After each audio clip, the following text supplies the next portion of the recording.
Hello, everybody, and welcome to another edition of the Zone Star State podcast. I'm Matthew Brune, and joining me once again is Ishmael Johnson. And Ish, crazy weekend of basketball again. It's just never. I'm waiting for one of these weekends where it's like we got nothing to talk about.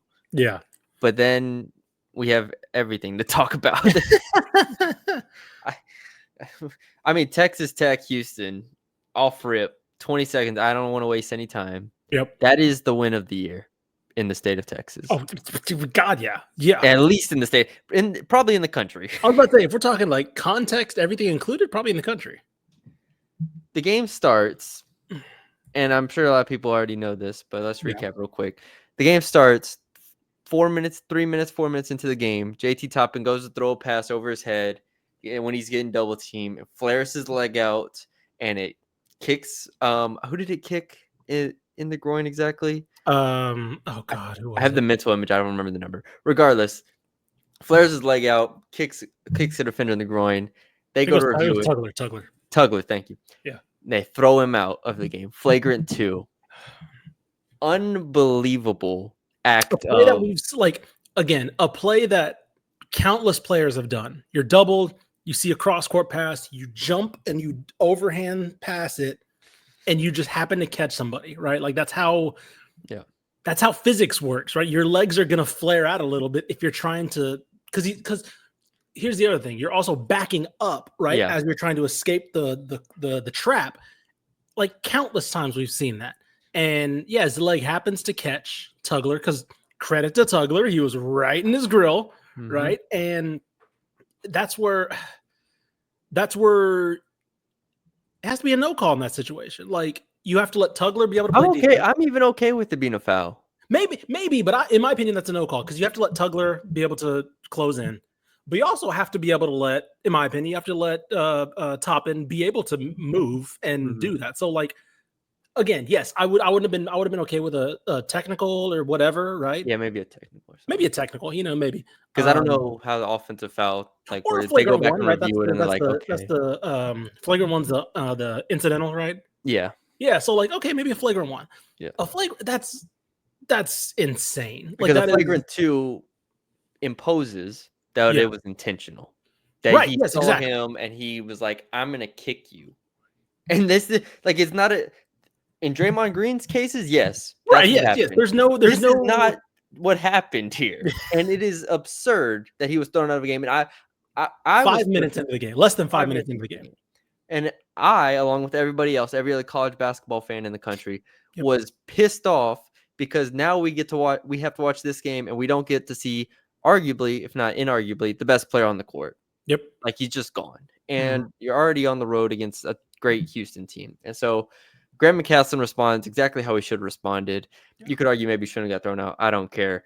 I think he was purposefully getting thrown out at that point to try and fire something up. Maybe, but honestly, it might have just been rage.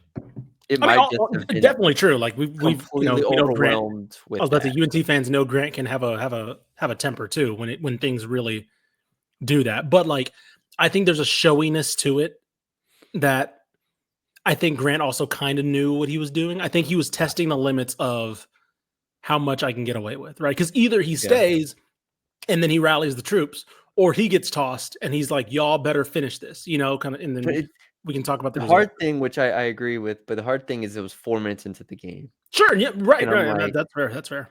Whew, that's what I think is just like, yes, he wanted to make a point, but then he just got so mad.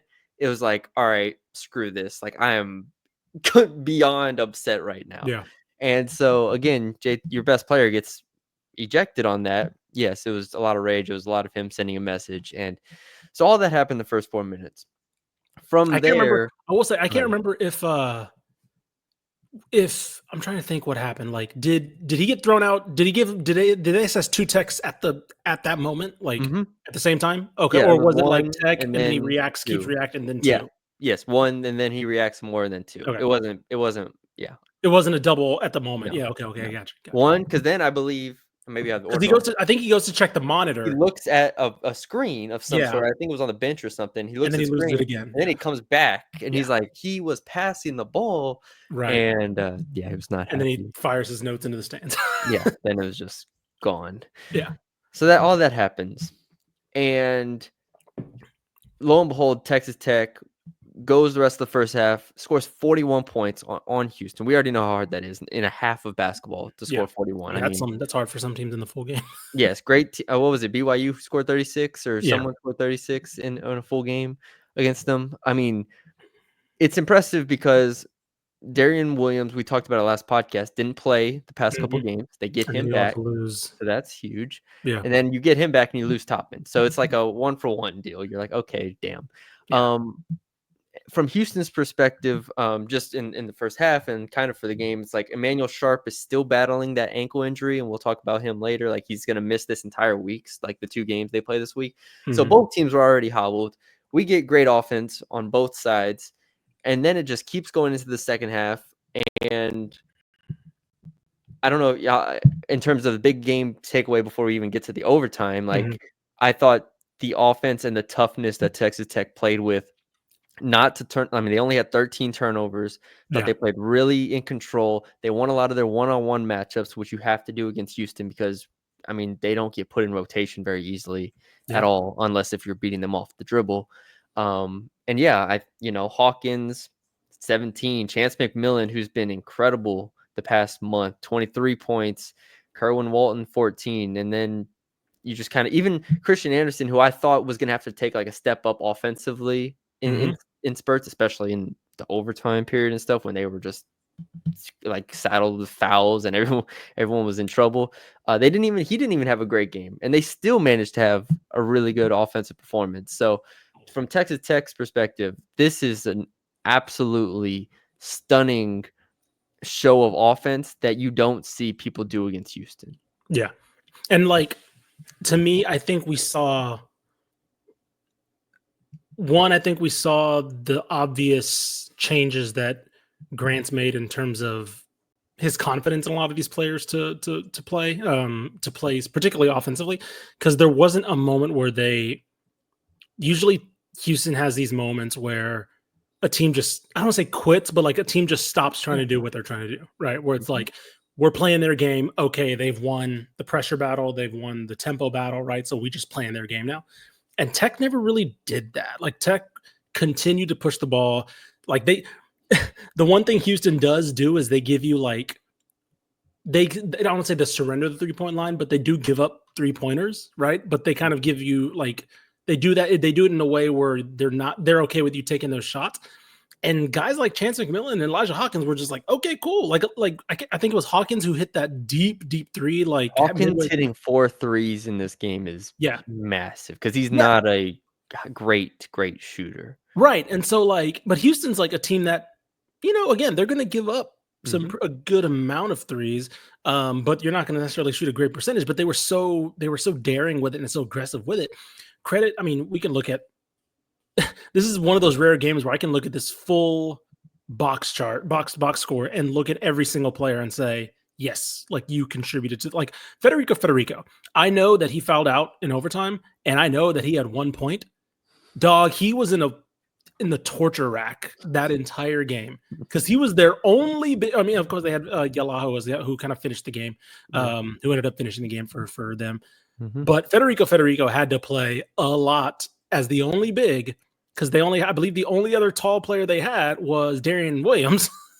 And like, it was just like, hey, good luck, dog. Like, big dog, rebound, and you might get 8 putback. He didn't even get that. He was able to get fouled a couple times, and on some putbacks. But like, a lot of the time was like, hey, we got the outside. You just do it the best you can, man, because we got nothing on the inside right now. If I had told you JT Toppin didn't play against Houston, and Texas Tech was basically even on the glass with Houston, I think everybody would have called me a liar. Like, there's just no way they go 38-37 on the glass, 16-14 on the offensive glass. Like, for like even blocks, Texas Tech had 4, Houston only had 2. Like, this is another Christian Anderson game, 10 points off the bench. Like, again, we talked a lot about him last episode. Like, that's critical. Like, when you had to basically abandon your inside game and go like, okay, we just need as many guards as we can. Can you shoot? Can you create? Can you get whatever and attack? Honestly, a thin backcourt for Houston, right? We know that it's not, obviously we talked about losing Jamal Shed, but like, just in general, defensively, this backcourt's not the same, even without, Jamal Shed, how he changes so much. So, like, yeah, we're just going to throw all these guards at y'all, and hopefully y'all can defend it. And if y'all can't, okay, we're going to, like they did, we're going to win this game. Yeah, it's an absolutely insane shot chart. If you think about it, from Texas Tech, 33s, so more than half their shots were threes, and then they got to the line 34 times. Mm-hmm. And I know on the broadcast, I think King McClure was on it. He was like, "Oh, they missed 10 free throws," but then I was like, they've shot like 30 plus. like it's not great to miss 10 free throws, but they are getting to the line so much and giving themselves opportunities constantly. We talked about Texas Tech last podcast, just about their offense, and I was like, okay, yes, I'm completely bought in. They're versatile. They do these things well. They're top 10 in the country in efficiency. Great. But then you add to that now the ability to get to the free throw line. Yes. And I'm over the moon about this Texas Tech team at this point. With that, like, you add that element to it, and like you said, you add like a Christian Anderson off the bench. And then once I think they get back to, full strength with a Toppin and Williams and McMillan. Overton didn't play either for them. Yeah, that's a good point too. They weren't at 100%. So I'm just here like, what is the ceiling for this team if they're 100% healthy? I don't know. Like, this is a Final Four contender now. I was about to say, like, this proved to me that Tech's a contender. Like, because and we can talk about Houston in a bit. What's up, buddy? We can talk about Houston in a bit. I don't think that. Look, there are some questions I have about Houston, but like, I'm not down on them after this, right? Like, I think this showed both the good and the bad of what we've seen from Juwan Roberts, right? I think that, the reason why they were a lot of what Houston was doing on offense, what was through him in the end.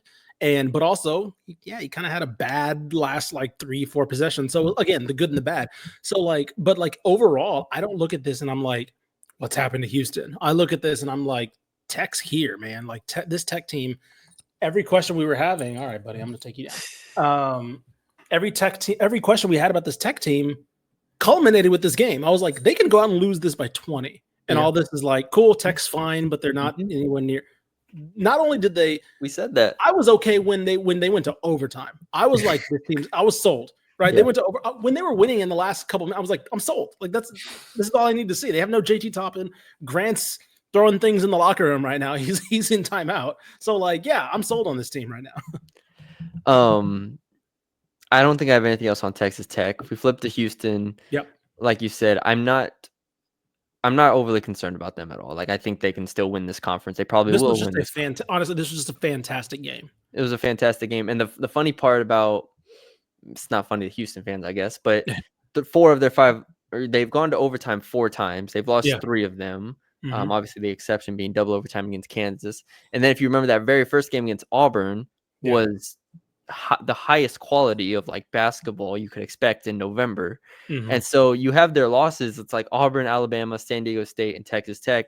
Obviously, like, San Diego State is probably the outlier there, but the other 3 are top 10 teams in KenPom, and they are thrillers. So like, that's what it's going to take to beat this Houston team. Like, you're going to have to make some awesome shots. You're going to have to out scheme them. I also think for Houston moving forward, like, you just have to get Emmanuel Sharp healthy. And I think they are in that position as well, because he's not playing. I think it's Oklahoma State and Colorado this week. So games they should win. Oklahoma State on Tuesday, Colorado on Saturday. They've already ruled him out for both. And then you get Baylor at home on February 10th. So it's like, all right, take a week off, because they're not going anywhere if Emmanuel Sharp is not 100% healthy for last half of the season. Yeah. I mean, like, we talk about how this year's Houston team is so deep in the front court that, in the back court, if you lose somebody like Emmanuel Sharp, that's a massive blow to the scoring, to the playmaking, right? It's like we saw Malik Wilson have the one game, against Kansas. He had the 16 points. Like, wow, this is awesome. But it's like, that's not going to happen. Yeah. I was about to say, you cannot count on him to replace Emmanuel Sharp if Emmanuel Sharp's not healthy. So, I agree. Hopefully these next couple games, hopefully they don't need him. I don't think they will, but that should be their number one priority. That seems to be Kelvin Sampson's number one priority. Get him in time for the Baylor game. And honestly, I think they could probably Baylor without him too, but we'll see. But we'll get to that point when we have to. Yeah, I think so. Then it's Arizona on the 15th on the road. So that's a bigger test Yeah. there. But just an awesome game. Awesome game. A lot of fun with this team. And Texas Tech continues to make a push to be a top 10 team in the country. Houston, I think bracketology had them on like the 3 seed line. I would hate to be that 1 seed or that 2 seed and have Houston on a 3 seed line. Good. Yeah. Right now, Ken Palm moved Tech up to 9. They were 11, and Houston didn't move it. They're still at 3. Yeah. So that's pretty awesome basketball game Yeah. between those Texas teams. Or excuse me, they were 1 there. I think they dropped to 3. Sorry, my bad. I'll tell you the best part was Grant McCassin posting that selfie of him and JT Toppin in the locker room after the game. I was about to say, I know that was not their face during the game. Well, I watched the post-game press conference and Grant and it said, yeah, him and JT were in the locker room watching the game. Just those two just sitting there Yeah, watching. I mean, nothing much you can do, you know. And he said when they won, it was the biggest and best hug that he's ever had. And I'm just like, yep. JT Toppin's like 7 feet. Grant McCassin's like a good 5'8". They're just hugging in the locker room because they won that game, man. What a crazy results. All right, let's move on here to a couple other ones. Yep.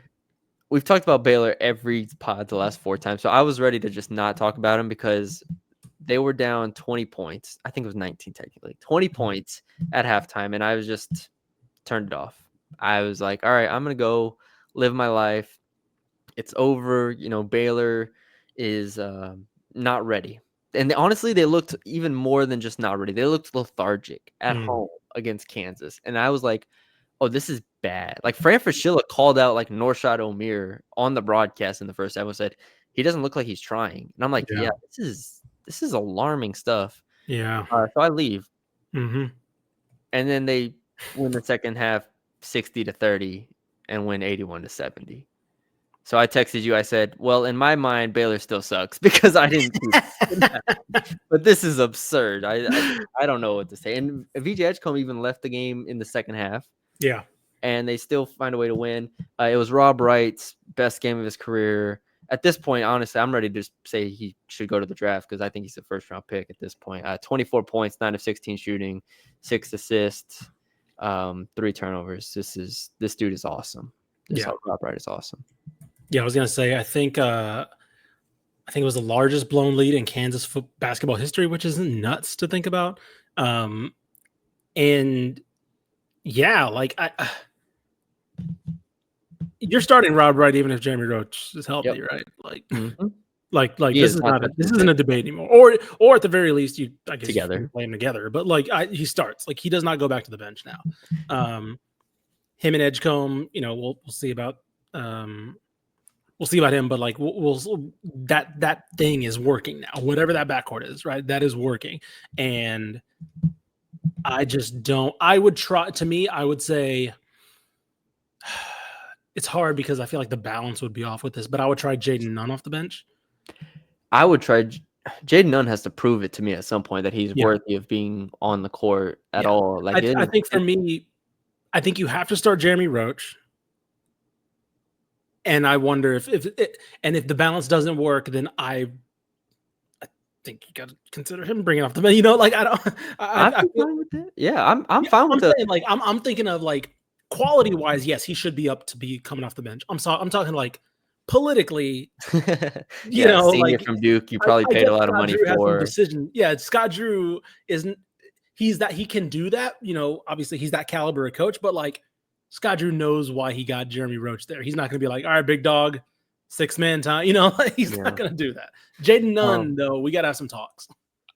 Jalen Celestine, I know they are different positions, and Nunn is like 6'2" or 6'3", and Celestine is like 6'7", 6'8". I know they're different, but like just go big. Just start Celestine. He played 31 minutes in this game, so he's obviously playing, and I know he was injured a little bit. He went 4. You already can't defend, so you might as well do something. Yeah, man, just start Celestine and go Wright, Edgecombe, Celestine, Omier, Oceanwuna, and just play it from there. Because at this point, I think Wright and Edgecombe, I think Scott Drew said VJ will be back when he can be back because he always cares about the team and wants to win, and his intentions are always pure. What a Scott Drew answer. That's basically he's like, I don't know when he's coming back. Yeah, I was like, Coach, when is he coming back? He's like, well, VJ is a great teammate. When his heart says he's coming back, he's like, all right, we don't have a timetable on this. When the Lord says it's his time, it is his time. But anyways, so we'll see what VJ's situation is. Hopefully it's not bad. I'd love to see him back. But Celestine taking a step forward back off the injury is great. Nunn is the biggest concern right now because I've just never watched Baylor this year and been like, oh yeah, Jaden Nunn, this guy is this is the guy I really, really want to have the ball in his hands in these situations. Yeah, I mean, I've I look talked at I've talked to so many friends who went to Baylor and some people I know, and they're just like, they don't know what to think. They love Edgecombe, right? But like they're just like so done with these upperclassmen that have not. Yeah, I'll give you one. He hasn't scored over 11 since December 9th. Oh my god! And that was against Abilene Christian. Oh my god! Like his best games are against New Orleans, Abilene Christian, Sam Houston State. Like he against all these other teams, Tennessee 3 points, like UConn 8, and so on. You can go to Iowa State 3. He is not. He needs to come off the bench. He needs to come off the bench. And if you just want to play him 15 minutes, see if he's got it. If not, I don't want to say all upperclass. No Shadow Omir is doing his thing, right? I don't want to make it seem like all upperclassmen. Yeah, he's doing his thing. He's doing his thing. Like he was one that I did not anticipate taking this big of a leap. I mean, granted, he came in from Miami, so like he was great last year, but like he was somebody who I overlooked as like, especially when you bring in a Jeremy Roach, when you bring in guys who have contributed to the team. I overestimated somebody like Josh Ojawuna. So like I'll give No Shadow Omir his credit. He's been really consistent with them. So okay. But yeah, this it's weird because it feels like a team that kind of similar to, I'm just thinking back to like Baylor teams, and it's kind of been a problem consistently for Scott Drew's teams is that they become really reliant on freshmen, like over the past since the championship team, really. And that might be like maybe too bold of a statement in terms of a big picture thing, but like I look back even to the Kendall Brown, Jeremy Sohan teams. I mean, I look at the Keontae Georges, and so on. I like those teams just kind of have a lot on those freshmen, and it's like, man, I think he envisioned Roach and Omir taking the weight off them, and they've been okay, but at the end of the day, Baylor's going to go as far as the freshmen take them, which is a pretty crazy sentence at this point. Yeah. North Texas men, we don't have to talk about this for long because I don't want to talk about it for long. I can't believe North Texas lost to UTSA. That was nuts. I saw that result and I was like, "Excuse me, pardon me." I can't believe it. And I was working during this game. Thankfully, I didn't watch it. North Texas was down 27-13 at half at home. Yeah. At half at home. And they come back and end up losing by 4. I'm trying to think because even under McCaslin, I feel like there were some duds. Yeah. Like clearly, like nobody is averse to just not losing random games, but I thought they had enough depth at guard to not have this game. Jasper Floyd was really rough. Adden Wright, 3 of 12. Jonathan Massey, 1 of 3. I mean, just 5 from 3. Like, yeah, it's like I thought those 4, like you roll those 4 out there, one of them's gonna have like a good game, or 2 of them that should have a good game. 4 of them having bad games is nuts. And against UTSA, a team that doesn't play defense, to shoot 38% and 17% from 3, that is jarring. So yeah,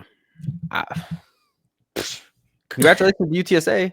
I was about to say, like, I mean, we have proof of concept from Austin Clonch that whatever he's doing is working and is worth investing in, because this team hit the ground running in terms of like tempo, in terms of play style. Like they've hit the ground running of being who he said they want to be in terms of tempo, and they're catching teams off guard. And like I think the thing that really disappointed me with UNT, it just felt like a game that, which again, this is not necessarily a staple of, you mentioned letdown losses, but like they've never had games where I felt like they sleepwalked, right? Yeah. It was like either the offense was off or like something was off and the offense couldn't get the tempo, the tempo kind of bit them in the end or something, right? Some team got hot shooting.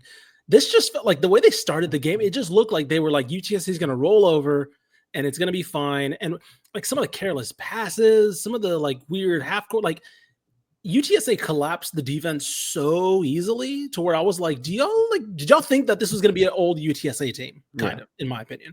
And yeah, that was the most disappointing part because that was something that like I have not seen very often from a Ross Hodge, Grant McCasland team. Yeah, it's just that is the most surprising. Well, it's like I'm shocked by that. I mean, in a conference where we can debate if North Texas ever had a shot at an at-large, I say no, you say yes. Maybe they did if they go 17-1.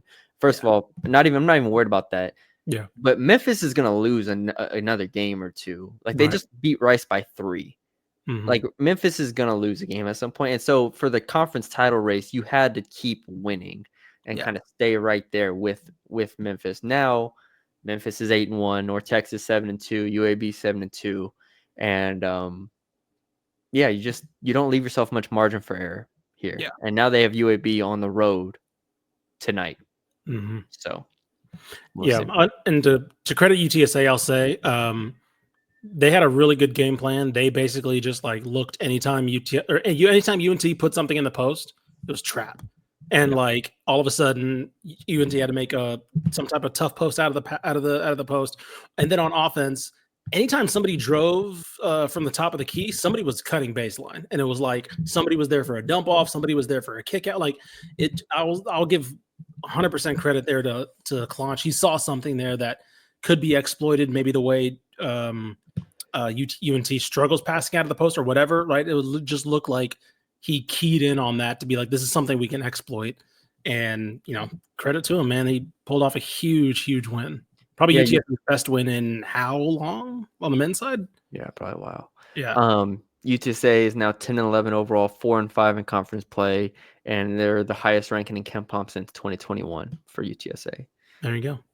Plenty good. If they go 8-10, which KenPom has them projected at, Clonch should be like coach. I was about to say that'll be like not coach of the year, but like coach, like underappreciated coaching job. There you go. Yeah. There you go. I was gonna say if we had like an all first team coaches team, like he'd be on there somewhere. Like also, 5. I'm looking at their numbers in conference right now. They're first in turnover percentage on offense in terms of not turning the ball over.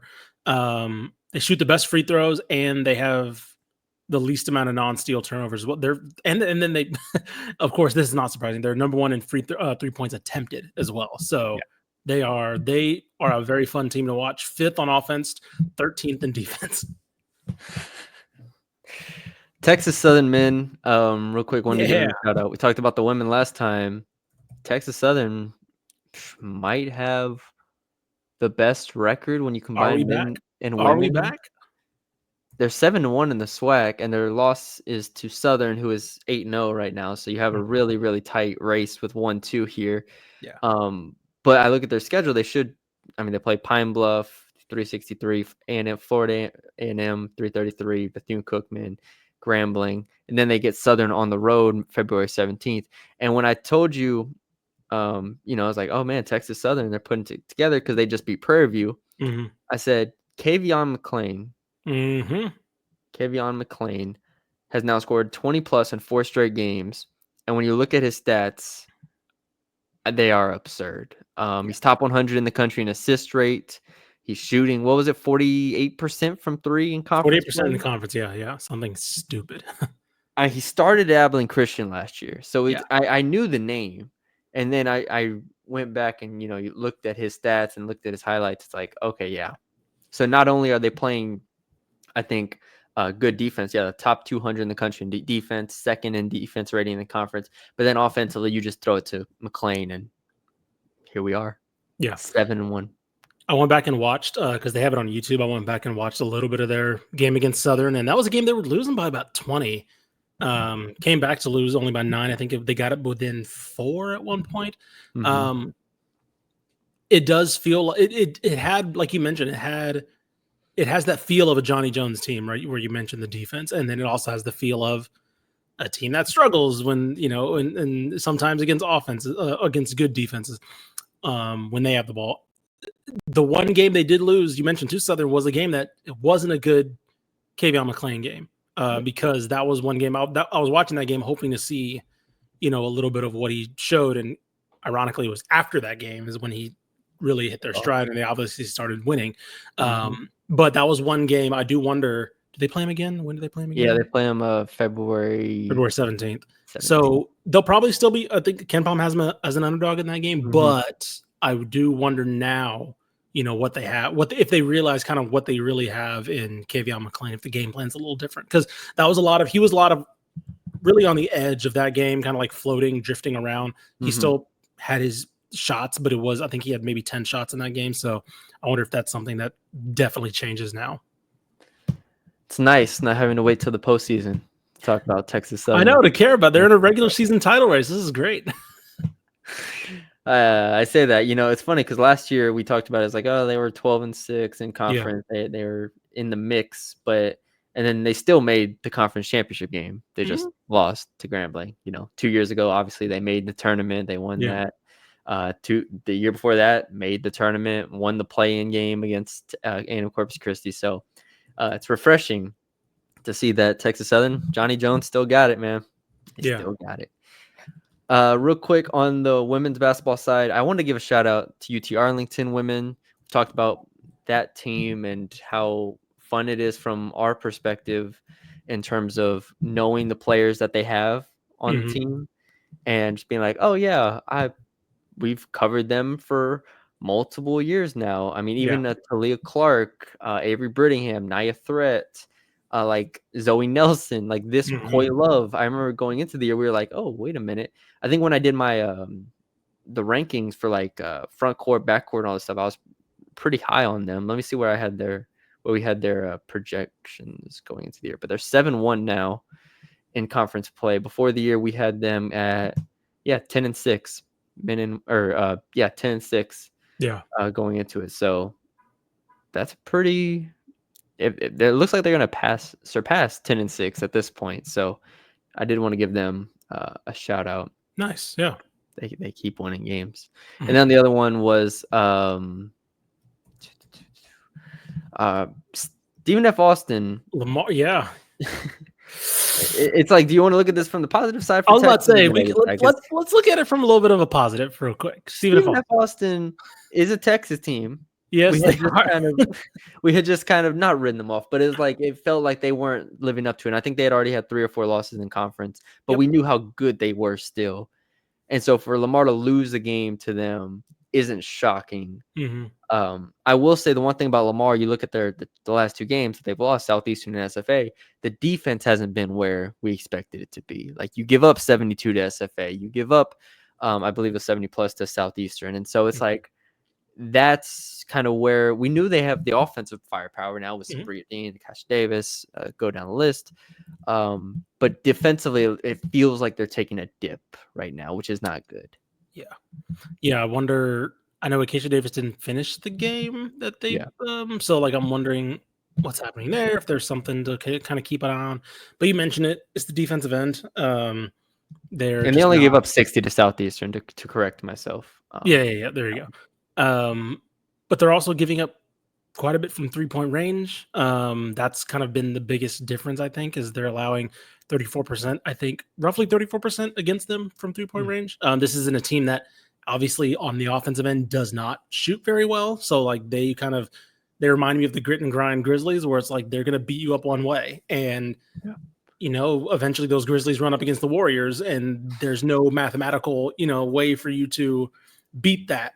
It seems right now that's catching up with them a little bit more. Obviously, they're still Lamar. They're still, 9-2 in conference. So we don't want to write a eulogy yet, but this is a team that completely dominated the past couple of years. So it's like, okay, what are the cracks starting to show now with this team? On the other side, SFA is that team that's doing things on the offensive end, and They're number one basically in every big offensive category in the conference.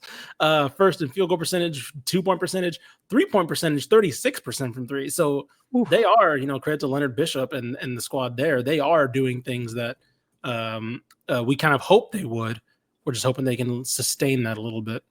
Faith Blackstone, Southland Player of the Week in 2 games, scored a total of 35 points, shooting 55%. From the floor with 16 boards and 5 assists.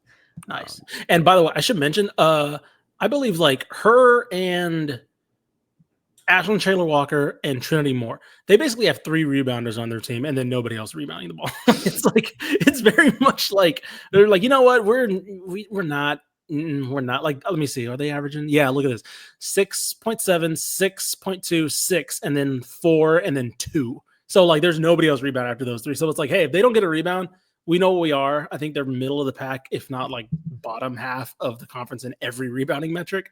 But again, that's kind of an identity thing. They know what they are. They know what their limitations are. So they're not going to try to rebound with Lamar, right? They're going to try to beat them with the outside. And so far, they've been doing a pretty decent job of that in conference. Yeah. All right. I got to get out of here. Yeah. But this is a good podcast. Plenty to talk about as always. We'll be back later in the week to recap some more games and kind of look ahead. I do want to look ahead to like bubble and bracketology stuff. We haven't done that yet with a month away from the end of the regular season, which is crazy. But we'll look at all that stuff and more. So stay tuned for that, and we will talk to y'all later.